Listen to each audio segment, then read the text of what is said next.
Hello guys, and today we got here another very awesome deck profile. We have here some yosenjus. There's some yosenjus. This is a very stun-based, controllative deck, very anti-meta, and it's really good. And the things though that I still have is, well, when yosenjus first came out, Vanities was at 3, and so they were just really good. In fact, actually, I don't think they actually came out when Vanities were at 3. I think we were all playing online when they were Hermit Yokai. When Vanities was at 3. Now we got Lose a Turn from Cross the Soul, so now the deck is a little bit better because it can stop your opponent from playing. Because pretty much when Vanities was at 3, you just flip Vanities and then your opponent couldn't play. And you just normal. And now you do the exact same thing with Lose a Turn. You just normal, and your opponent can't special summon. Pretty much. And so, but it still runs into the same problems. They still require 2 yosenju, so if you run out of yosenjus, you make the wrong XZ summon, you can be in a really bad situation. So things can be really bad really quickly, but it is still a pretty good and very fun deck. So let's just go in. All of the yosenju monsters have an effect where you can normal summon another yosenju monster, except for Hermit Yokai and the Pendulum. These guys.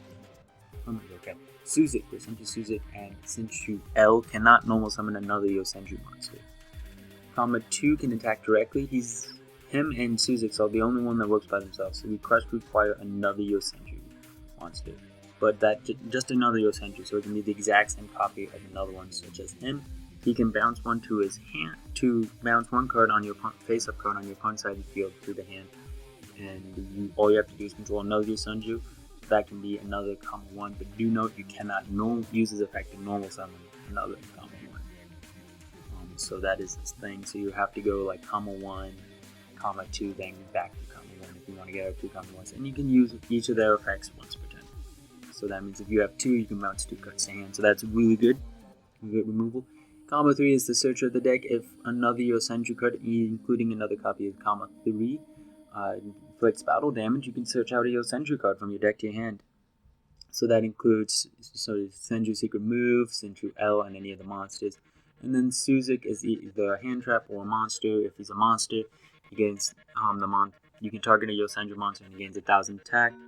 If he's a hand trap, during damage calculation, you can drop him to increase the monster's attack by 1,000. And then Senju L is a My Body of the Shields. If he's a pendulum, and if he's a monster, then this is the only yosenju card that can be targeted with card effects. So really great for defense, specifically being a 21 beta. Majeki, and now just for the other stun cards, even Majeki Dark Hole probably wouldn't be a bad idea to run in the deck.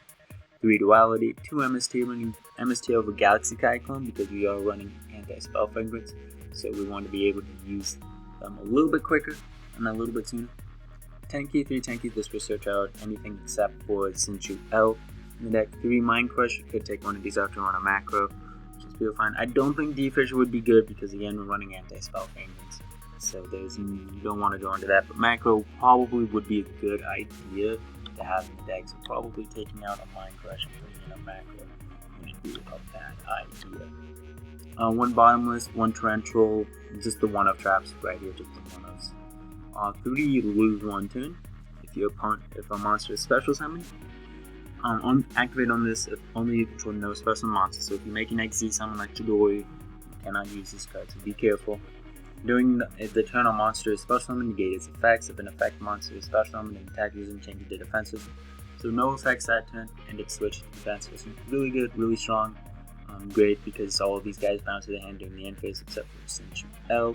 So you can be left right open, and this card just says, yeah, no. You can make them waste stuff because now, while Vanity's emptiness would only stop Nikar's Mirror, for example, Lose a Turn would stop and get rid of the Necro's Mirror, the Tribute, and Trishula. So it's a little bit better in my opinion because they lost 3 cards pretty much. They still have a monster on board, but you should be able to. Macrocosmos, that's good against many decks. Soul Drain wouldn't be bad to have in the side deck.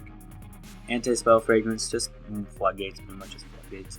3 Secret Move, really good, especially if you can have a Senju L as a pendulum or as a monster.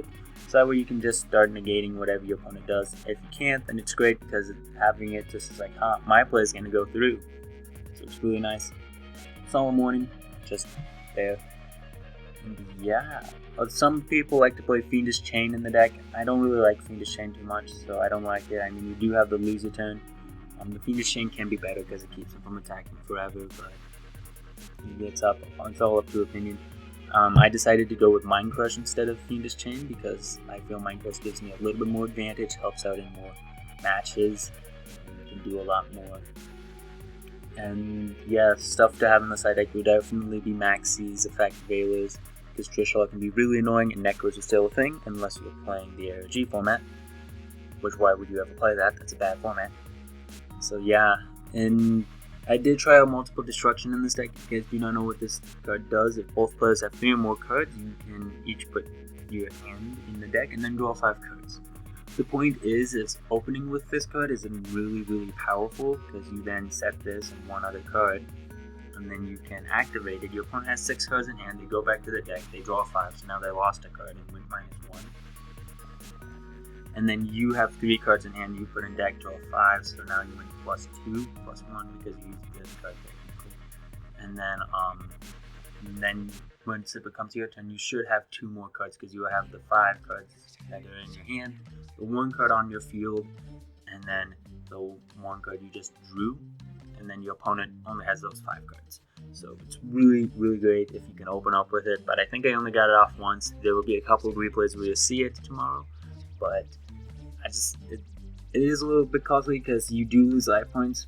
Equal to the total number of cards you turn to deck 5 times 300, which can be very costly because, I mean, again, if you have 3 and you have 6, that's 9. That's 2,700 life right there. That can put you that will put you at 53. Exactly. And so just be careful with this. If you do decide to run it, I was originally running it at 3 because you wanted to open up with it. But then I decided Mind Crush and Macro would be better.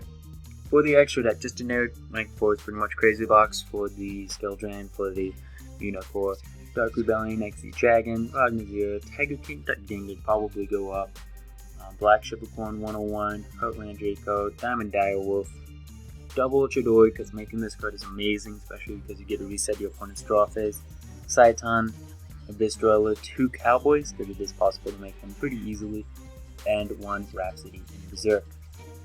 And so yeah, again, the deck it's not too big on extra deck specifically because loser turn is like, nope. You can't use their effects, and they get switched to defense, so it's not like Crazy Box would be really good. So if you have loser turn, the extra deck doesn't really do much. If you don't, then it can be allow for possibilities and different ways to win. And then again, for the side deck, just Maxis, Effect Veilers, maybe another anti-spell. Just Soul Drain, of course, would probably be a good idea. It just depends on what you're facing and who you're going up against. I did have the idea of running Fire and Ice Hand in this build, but if you do run Fire and Ice Hand, you have to take out Secret Move because otherwise you wouldn't be able to get it off. That is a card that could be in the side deck as well, but then again, I like to main. I don't like to decide into Fire and Ice Hand. I like to main them. So that is something to think about. Fire and Ice Hand, really great. It pretty much does the same thing because it's kind of like a lance or something that's like, you can't stop my play. I'm going to get my play off if you trench or you mirror force me.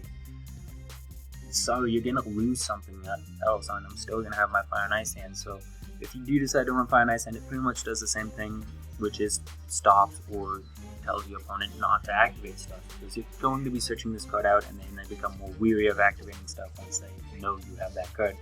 So just be careful. And yeah, other tips with this deck is if you only have like the tank key and that's your only way to monster, switch out Comet 2, because at least he'll be able to attack directly, and the rest is all just, you don't know what you're going to draw into. I mean, if you take the comma 1 and then draw into another comma 1, that's bad. You just don't know what you're going to draw into, so why take a monster whose effect is iffy when you can take a monster who at least be able to poke each turn for 900 until you can get something else. And then again, you should have enough traps and other face down cards to keep your opponent from playing. And so that shall be it for the deck. It's your deck. It's great stun deck. I think it will be made for some really weird matchups for a lot of decks, because being able to run loser turn is really painful. So this deck will certainly be a thing in this format, I feel. Probably won't be the biggest deck in the world because Necros is, until we get the ban list, Necros are alive, Ritual Beats are alive, Shadows are alive, Talon are alive. But it is going to be a deck that you see being played at locals, maybe the first couple rounds. So you do need to be prepared for this deck, and this deck can be really good, just built right. So hope you guys enjoyed this deck profile. Don't forget to leave a like, comment, and subscribe. See you guys later. Bye.